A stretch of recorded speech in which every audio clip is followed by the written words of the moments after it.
मैं तीन चीजें बोलना चाहता हूं। पहली चीज बोलने नहीं दे रहे हैं, मोदी जी घबराए हुए हैं।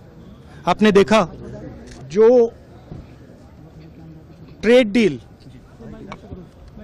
डील 4 महीने से रुकी हुई थी 4 महीने से कुछ बदला नहीं, किसी न किसी कारण। जो मैं जानता हूं नरेंद्र मोदी जानते हैं। नरेंद्र मोदी जी ने कल शाम उस डील को साइन कर दिया। नरेंद्र मोदी जी पर प्रेशर है, भयंकर प्रेशर है, और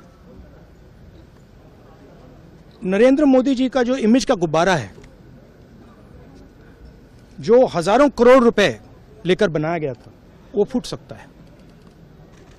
इशू ये नारावाने की स्टेटमेंट नहीं है,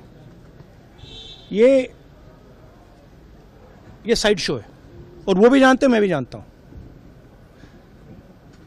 मेन बात यह है कि हमारे प्रधानमंत्री को कॉम्प्रोमाइज कर दिया गया है। किसने किया है, कैसे किया है,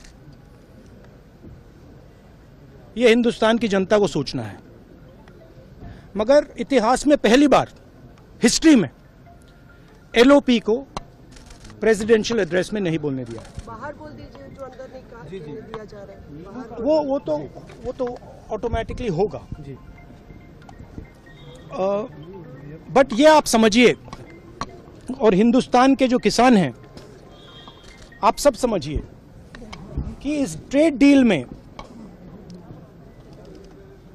आपकी मेहनत को, आपके खून पसीने को नरेंद्र मोदी जी ने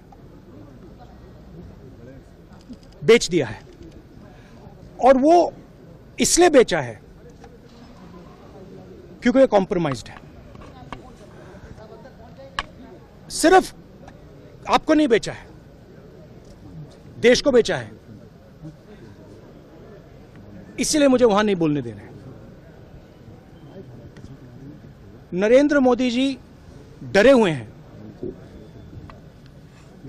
क्योंकि जिन लोगों ने उनकी इमेज बनाई है, वो अब उस इमेज को फोड़ने लगे हैं। एक अदानी जी पर केस है यूनाइटेड स्टेट्स में। वो अदानी जी को टारगेट नहीं कर रहा है, वो नरेंद्र मोदी के फाइनेंशियल स्ट्रक्चर को टारगेट कर रहा है। एक वो है। दूसरा है एप्स्टाइन फाइल्स। एप्स्टाइन फाइल्स में अभी और माल है, वो अभी रिलीज नहीं हुआ है।